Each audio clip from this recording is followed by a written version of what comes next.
లలిత jewellers వారి double ధమాకా offer. అన్ని బంగారు నగలపై తరుగులో 1% తగ్గింపు. పాత బంగారు నగల ఎక్స్చేంజ్ పై గ్రాముకు 150 రూపాయలు అదనంగా పొందండి. అప్పుడు మరి తెలుగు ఇండస్ట్రీలో మీరు ఎంటర్ అయినప్పుడు ఎలా ఉండేది వాతావరణం? కొంచెం తెలుగు అంత అప్పుడు డెవలప్ లేదండి.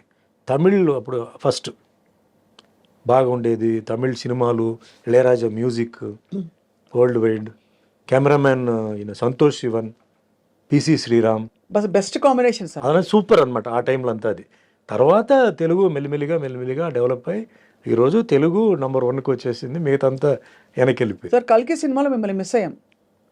కలికిలో ఏముందండి క్యారెక్టర్? ఏముందంటే ఏముంది అని కాదు, బట్ మీ ప్రెసెన్స్ కూడా ఎందుకంటే చాలా మంది కనిపించారు. దేర్ ఇస్ నో క్యారెక్టర్ కదా. నేను చూసాను cinema, I didn't find any character that you could have done. అంతేనా? అంటే అందరూ బిట్స్ గానే ఉన్నారు. అది కాదు, అట్లా చేయడం కాదండి. ఇప్పుడు రామ్ గోపాల్ వర్మ చేశారు, రాజమౌళి చేశారు, అలా కాదు. నాకు చేస్తే అది బాగా లైక్ శివాజీలో ఆ క్యారెక్టర్ స్టూడ్ అనమాట అండి, విలన్ క్యారెక్టర్. అవును, అట్లా ఉండాలి. కరెక్ట్. అంటే లేకపోతే నన్ను పెట్టింది వేస్ట్ అవుతుంది, నేను చేసింది కూడా వేస్ట్ అవుతుంది. కానీ అందరూ పెద్ద పెద్ద స్టార్స్, ఇప్పుడు విజయ్ దేవరకొండ గారు బిట్లోనే ఉన్నారు. అదే బాధ నాకు. ఇప్పుడు ఏమవుతుందంటే అందరూ ఉన్నప్పుడు మనం ఎక్స్పెక్ట్ చేస్తాం. అవును, వి ఎక్స్పెక్ట్ సంథింగ్ కదా. ఆ ఎక్స్పెక్టేషన్ లేనప్పుడు డిసప్పాయింట్మెంట్ ఉంటుంది. అవును, వాళ్ళ ఫ్యాన్స్ కూడా డిసప్పాయింట్మెంట్ ఉంటుంది. అవును, కరెక్టే. అది రాంగ్. అది చాలా మంది చేసే తప్పు పని ఏంటంటే ఇలాంటి స్టార్స్ని పెట్టేసి అనౌన్స్ చేస్తారండి. అవును, అందరు పరిగెత్తుకొని వస్తారు. వస్తే అక్కడ ఉండదు. ఆ లేనప్పుడు డిసప్పాయింట్మెంట్ అవుతుంది. వాళ్ళ హీరోని అలా చూడడం డిసప్పాయింట్మెంట్ ఉంటుంది. తగినంతగా కనిపించలేదని ఒకటి. ఇప్పుడు నాలాంటి వాళ్ళని పెడితే ఏమి ఊరికే వచ్చి నిలబడి ఏదో కత్తి పెట్టుకుంటే ఏం ప్రయోజనం అండి? సినిమా నచ్చిందా? నాకు ఐఎమ్ మాస్ సినిమా గోవర్ అండి. ఫ్రాంక్గా చెప్పాలంటే నాకు ఫస్ట్ హాఫ్ కొంచెం డ్రాగీగా అనిపించింది. ఒక అరగంట తీసేయచ్చు. ఎస్పెషలీ ఆ బాంబే హీరోయిన్తో సాంగ్, ఆ ఫైట్ అంతా ఉంది చూసారా, అది కరెక్ట్, అది రావట్లేదు. అది తీసేయచ్చు. Second half making wise, futuristic, అదంతా ఓకే. నన్ను అడిగితే ఫస్ట్ ఇస్ ద డైరెక్టర్ అండి. ఈ మన తెలుగు ఇండస్ట్రీకి ఒక హాలీవుడ్ డైరెక్టర్ ఉన్నాడు అని ఆయన ప్రూవ్ చేశాడు. నాగి గ్రేట్, నాగశ్విని గారు. సెల్యూట్. సెకండ్ థింగ్, ఆ సినిమాలో ఐఎమ్ సారీ టు సే అండి, Amitabh Bachchan's role is the dominant role అండి. అవును, ఆయనే ఫస్ట్ హాఫ్ అంతా, అసలు మొత్తం ఫస్ట్ పార్ట్ అంతా. Next part Telugu dubbing, Telugu song, ఇదంతా ఆయన చేశారు. కమల్ హాసన్ బిగినింగ్లో ఒక షాక్, ఎండ్లో ఒక షాక్. ఇంకా మేకప్ నేను చెప్పక్కర్లా. ఆయన ఆల్రెడీ అన్ని అబ్బాయి షణ్ముఖి మొదలు అన్ని చేసేసారు. అన్ని మేకప్ అసలు డిఫరెంట్గా చూడాలని చెప్పి ఏమేమో చేసాడు, సక్సెస్ అయిపోయాడు అనమాట. ప్రభాస్ నా ఫీలింగ్ ఏంటంటే I like Prabhas should be shown like Tarzan. Is got the physique of Tarzan. నేను అది అక్కడ మిస్ అయ్యాను. ఆ హీరోయిక్ ఎలివేషన్ అంటారా? ఆయనకి ఏదో ప్లేట్ పెట్టి, అది పెట్టి, ఇది పెట్టి, ఇదంతా ఆర్డినరీ దీంట్లో వచ్చేసింది కదా బాహుబలిలో. Repeated dressing, Baahubali type of dress and all that. Prabhas మ్యాచో, muscle man. So అది ఎక్కడైనా ఒక సీన్ వస్తుందా ఏమో ఎదురు చూస్తే అది లేదు. Songs are not catchy. అంటే మ్యూజిక్ మీద ఎక్కువ ఫోకస్ చేయలేదు. మన బయటకు వచ్చినప్పుడు ఏదో సాంగ్ హమ్ చేయాలి కదా, అది లేదు. ఇది ఒక డిఫరెంట్ యాంగిల్లో చూస్తేనే నచ్చుతుందండి ఈ cinema. Hit movie is hit, that's collected crores, అదంతా ఓకే. అదంతా ఫస్ట్ పార్ట్ అది okay. Now the second part వచ్చేటప్పటికే you have to people will be thinking ఏంటి, because the hype was so much. Amitabh Bachchan, Prabhas, so many people are there. అది ఇది ఇందులో మీరు కలియుగ ప్రత్యక్ష దైవం పాత్ర వేశారు కాబట్టి ఇది కూడా ఒక అవతార పురుషుడి పాత్ర. కల్కి అవతార అంతా ఉంది. నాకు అక్కడ ఏమి నేను మిస్ అయ్యన్న ఫీలింగ్ నాకు లేదు. I don't feel. But fantastic making, Ashwini Dutt గారిది మేకింగ్, సెట్స్ కానీ అవన్నీ కానీ బ్రహ్మాండం. డైరెక్టర్ ఈజ్ సూపర్ బ్రెయిన్ అండి. ఓన్లీ థింగ్ మామూలు వాళ్ళకి కొంచెం అర్థం చేసుకోవాలంటే కొంచెం టైం పడుతుంది. అవన్నీ కొంచెం మహాభారత అవన్నీ కొంచెం ఇది చేయాలండి. ఇప్పుడు మాస్ గోవర్స్కి ఏముందండి ఆ సినిమాలో? రెగ్యులర్గా ఈ స్టెప్స్, ఫైట్స్, అంటే వెరైటీ ఫైట్స్ అలాంటి అంటే ఏమి లేదు. రొటీన్ ఫైట్సే ఉంది. కరెక్ట్, అవును. Nothing great. But as a movie is Telugu cinema, this movie can be showed in హాలీవుడ్లో చూపించవచ్చు. Indian film, Telugu language, Indian director, cameraman I think is from foreign. So అది తెలుస్తుంది, ద డిఫరెన్స్ తెలుస్తుంది. గ్రాఫిక్స్ బ్రహ్మాండంగా ఉందండి. గ్రాఫిక్స్ అని తెలియట్లేదు. So previous films and all that though graphics కొట్టొచ్చినట్టు కనిపించింది. కనపడుతున్నాయి. దీంట్లో బ్రహ్మాండంగా చాలా పాలిష్డ్గా చేశారు. సో ఆల్ టెక్నీషియన్స్కి, డైరెక్టర్కి, actors all put in there effort in to it. Right. Great అనమాట అది. నైస్. సుమన్ గారు, మీరు ఇందాక ఒక మాట అన్నారు, నన్ను ఎవరు మోసం చేశారో వాళ్ళకి తప్పకుండా కర్మ విల్ టేక్ కేర్ అని చెప్పి. ఎవరు మోసం చేశారు సార్ మిమ్మల్ని? అంటే తెలీదు. Were you able to trace ఎప్పుడైనా? నాకు ఎవరు మోసం చేసినది ఇంకా నాకేంటంటే క్లారిటీ లేదు. అంటున్నారు వాళ్ళు వీళ్ళు అంటున్నారు. I don't have clarity, but I'm not bother about it. At the same time మళ్ళీ భగవంతుడు నన్ను ట్రాక్లో పెట్టారు, నేను వెళ్తున్నాను, నా బండి నడుస్తుంది, ఓకే. సో ఎవరు తప్పు చేశారో ఎందుకు నేను చెప్తానంటే, మా అమ్మగారు చాలా ఏడ్చారు. అవును సార్. మా అమ్మగారు చాలా సఫర్ అయ్యారు. నేను ఆవిడ కోసం ఈ మాట అంటున్నాను. ఆవిడ ఆత్మకి శాంతి రావాలని చెప్పి నేను చెప్తున్నాను. దెబ్బ నాకు కాదు, దెబ్బ మా అమ్మ కూడా తగిలింది.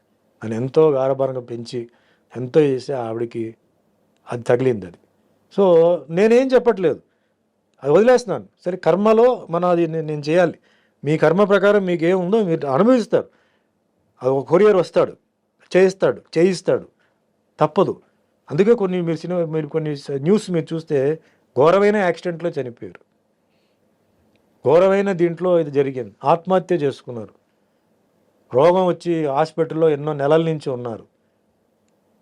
ఇవన్నీ కర్మ అండి. ఇది డబ్బు, పవర్ అక్కడ ఏమి చేయడానికి లేదు. సో నేను దాన్నే నమ్ముతున్నాను. నేను ఎవరన్నా చెప్పాలంటే కూడా నేను భయపడతానండి. సుమన్ బోలాశంకరుడు ఏం కాదు, సుమన్ మంచివాడు. లోపల ఇంకో సుమన్ ఉన్నాడు, పిశాచి వాడు పడుకుని ఉంది లోపల. కానీ హూ అమ్మై, నేను ఎవరండి మిమ్మల్ని శిక్షించడానికి, మిమ్మల్ని తిట్టడానికి నేను ఎవరు? నాకు అర్హత లేదు. తప్పు చేసినప్పుడు నేను చెప్తాను, ఇది వద్దు, బాగాలేదు, చేయొద్దు. ఒకసారి, రెండుసారి, మూడోసారి నువ్వు వెళ్ళిపో అంటాను. మా స్టాఫ్ అందరూ, వాళ్ళకి తెలుసు నా గురించి, అడగండి. ఎప్పుడైనా ఎన్నో తప్పులు వాళ్ళు చేస్తారు, మనుషులే కదా, ఎన్నో తప్పులు చేస్తారు. నేను చెప్తాను, ఇలా చేయవద్దు అంటాను, చేయవద్దు అంటాను. దాని తర్వాత వాళ్ళు కరెక్ట్ అవుతారు. నేనెవరండి వాళ్ళని శిక్షించడానికి, కొట్టడానికి? నో, రాంగ్ అది. సో ఎవరైతే చేస్తారో ఆ శిక్ష అనుభవించి తీరాల్సిందే. అది సర్పదోషం అంటారు, దాన్ని ఏవేవో దోషం అంటారు. కానీ ఉండపళంగా ఒక అమాయకపు, ఒక మధ్యతరగతి కుటుంబం నుంచి వచ్చి సినిమాలో ఇంట్రెస్ట్ కూడా మీరు ఎప్పుడు ఎక్స్ప్రెస్ చేయకుండా ఓవర్ నైట్ చక్కగా స్టార్డమ్ వచ్చి స్టార్ అయిపోయి సక్సెస్ చూసిన టైంలో ఒక పెద్ద బండరాయి వచ్చి మీ నెత్తి మీద పడి మీరు సొసైటల్గా అవమానాల పాలయ్యారు. మీ గురించి రకరకాల మాటలు అన్నారు. ఇంట్లో కుటుంబంలో ఇబ్బంది, అమ్మగారికి ఆవిడని చూడలేక మీకు మళ్ళీ ఇబ్బంది. ఎవరితో చెప్పాలి, సంజాయిషి చెప్పాలా, జనానికి చెప్పాలా, ఇవన్నీ ఉంటాయి కదా సార్. ఎలా హ్యాండిల్ చేసుకున్నారు మీరు అలా? భగవంతుడు నమ్ముకున్నాను. My conscience was clear. నేను జైల్లో ఉన్నప్పుడు కూడా మై కాన్షియన్స్ వాజ్ క్లియర్. ఏం జరుగుతుందో అది జరుగుతాయి. Who were your friends sir at that time? మీరు జైల్లో ఉన్నప్పుడు ఎవరు లేరండి. నన్ను డైలీ ఒక సెల్ మార్చేవారు. ఎందుకంటే ఫ్రెండ్షిప్ అవుతుంది చెప్పేసి మార్చేవారు. ఒకే సెల్లో డైలీ పెట్టరు. మొత్తం క్లోజ్ ప్రిజన్ ఉండేది, అక్కడ పెట్టేవారు. క్లోజ్ ప్రిజన్లో చాలామంది పెద్ద పెద్ద మర్డరర్స్ ఉండేవారు. అప్పుడు ఆటో శంకర్ని ఒకటి చాలా ఫేమస్, 7 మంది పెళ్ళాలని గోడలనే ప్లాస్టర్ చేసాడు, కింద సమాధి చేసాడు. వాళ్ళతో పాటు పెట్టారు సార్? అంటే ఆ సెల్ ఆ వార్డులో ఉన్నాడు. అతను పేరు మర్చిపోయాను. అతను 12 మంది ఫ్యామిలీ మెంబర్స్ని చంపేశాడు.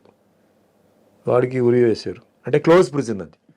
క్లోజ్ ప్రిజన్ నుంచి మళ్ళీ నేను బయటకు, అప్పుడు మన కరుణానిధి గారు పొలిటికల్ ప్రిజనర్గా వస్తే, సుమన్ ఎందుకు అక్కడ పెట్టారు, అతను మామూలు గుండాజ్ యాక్ట్ కదా, బయట తీయండి అని చెప్పి అప్పుడు నన్ను బయట తీసుకొచ్చేసి మామూలుగా డైలీ ఒక్కో సెల్లో మార్చారు. అంటే ఒక్కో సెల్లో 3 ఉంటారు, 5 మంది ఉంటారు, 7 మంది ఉంటారండి ఒక్కో సెల్ని బట్టి. సో ఉంటే ఫ్రెండ్లీ అయిపోతాను, నేను ఏదైనా చేస్తానో లేకపోతే వాళ్ళు ఏదైనా నాకు చేస్తారేమో అని చెప్పి వాళ్ళు ఒక్కో నైటే నన్ను బాగా చూసుకున్నారు సార్. కనీసం బ్రహ్మాండంగా చూసుకున్నారండి. ప్రాపర్ ఫుడ్, ఫెంటాస్టిక్ ఫుడ్ అండి. నాకు అసలు ఇది లేదు. అసలు మిగతా ఖైదీలు కూడా నన్ను బ్రహ్మాండంగా చూసుకున్నారు. నన్ను ఎక్కడ ఒక్క సెకండ్ కూడా నా మైండ్ ఎక్కడన్నా ఇదవ్వకుండా బ్రహ్మాండంగా చూసుకున్నారు అనమాట. సో వాళ్ళ కథలు అన్నీ వినేటప్పుడు అంతా చాలా ఇంట్రెస్టింగ్గా అయినాయి. జైల్లో చేసిన ప్రతి ఒక్కరూ అంటే తప్పు చేసిన వాళ్ళు కాదండి. చాలామంది అనవసరంగా లోపలికి వచ్చిన వాళ్ళు ఉన్నారు, కొన్ని పరిస్థితి వల్ల తప్పు చేసిన వాళ్ళు ఉన్నారు, కొన్ని మర్డరర్స్ ఉన్నారు. మర్డరర్స్తో కూడా నక్సలైట్స్ కూడా ఉన్నారు. నా వార్డుకి పక్కనే వెల్లూరు నుంచి 3 నక్సలైట్స్ ఉండేవారు. వాళ్ళు అంటే వాళ్ళది ఎట్లా ఉంటుందంటే డైరెక్ట్ యాక్సెస్ ఉండదు. బట్ వాళ్ళ నుంచి మాట్లాడుతుంటే మన యువతల సైడ్ వాళ్ళ నుంచి మనం మాట్లాడవచ్చు. అప్పుడు సుమన్తో మాట్లాడాలని చెప్తే పిలిస్తే వెళ్ళారు. వెళ్తే ఫుడ్ ఎలా ఉంది, మీకు దాల్ అదంతా ఎలా ఉంది అంటే బాగానే ఉంది. అంటే బాగానే ఉందంటే ఎట్లా అంటే లేదు బాగానే అలా కాదు, దాల్ తిప్పేసి చేతులతో ఫింగర్తో తిప్పేసి కొంచెం దాల్ ఇలా అంటే ఫింగర్లో తీసి వాల్లో ఇలా వేయి, అది జారుతుందా అలా అంటుకుంటుందా చెప్పు నాకు అన్నాడు. అంటే నెక్స్ట్ డే వస్తే అలా చేశాను అలా నుంచుందండి జారలేదంటే ఇలాగే ఉండాలి దాల్, మీకు దాల్ జారకూడదు, జారిందంటే నీళ్లు కలిపినట్టు దాంట్లో అని అట్లా అని వాళ్ళతో కూడా కొన్ని విషయాలు. ఇంట్రెస్టింగ్ సార్ అది. అంటే మీకు ఖైదీలకి ఇల్ ట్రీట్మెంట్ జరగకూడదండి. వాళ్ళకి ఇంత ప్రోటీన్ కార్బోహైడ్రేట్ ఇదంతా ఉంది, లెక్క ఉంది, అది కరెక్ట్గా ఉండాలి. ఫుడ్లో కనుక తేడా వస్తే you can complaint. Basic human rights violation. Yes, you cannot be ill treated inside. అలాగే లోపలనే హాస్పిటల్ కూడా ఉంది, జైల్ హాస్పిటల్ కూడా ఉంది. బాగాలేకపోతే they have to take you to the hospital and get you treated. So you were there for almost 6 months అండి. 6 months. The day you came out, sir, I went on condition bail. October 2nd. October 1st I was released. Conditional bail కి వెళ్ళి Madurai, I was in Madurai. మధురైలో ఒక 4 months or 5 months ఉన్నాను. దాని తర్వాత I was brought to Chengalpet, border of Tamil Nadu city. అక్కడి నుంచి shooting మొదలైంది. డైలీ అప్ అండ్ డౌన్ చేయడం, అంటే సిటీ లోపల ఎంటర్ అవ్వకూడదు. సో బార్డర్లో ఏఎం స్టూడియో ఉండేది. సో ఏఎం స్టూడియోకి వచ్చి షూటింగ్ చేసుకుని మళ్ళీ వెళ్ళిపోవడం, అట్లా జరిగింది. దాని తర్వాత రిలాక్స్ అయిపోయి మొత్తం entire case was totally squash. We remember sir అంతా అది. కానీ ఆ 6 నెలలు మీ లైఫ్ లో మీరు కోల్పోయారు, బాధపడ్డారని ఒక ఇది తప్ప. 6 నెలలు చాలా బీభత్సమైన ఒక టైం అది. దాని తర్వాత 3 years కండిషన్ బెయిల్ పార్ట్గా రిలీజ్ అవ్వడం అట్లా. And for more videos, Please subscribe to iDream. Please subscribe to iDream. Please subscribe iDream. And please subscribe to iDream. For more videos, subscribe to iDream. please like, share and subscribe to the channel. Congratulations, iDream. Subscribe to iDream. Subscribe to iDream. So subscribe to iDream Media. iDream ki iDream team andarki huge congratulations. Please subscribe iDream Media. Please subscribe to iDream. Subscribe iDream. Please subscribe to iDream. iDream అంటే నా కళల channel subscribe చేసుకున్న నోరు తిరుగుతలేదు, మీరైతే గంట గుర్తు కొట్టండి. For more such videos, please subscribe to iDream. Subscribe to iDream. Please subscribe to iDream. Please subscribe iDream Media. Please do subscribe to iDream. Please subscribe to iDream Media. For best entertainment and information, please subscribe iDream. And don't forget to subscribe to iDream.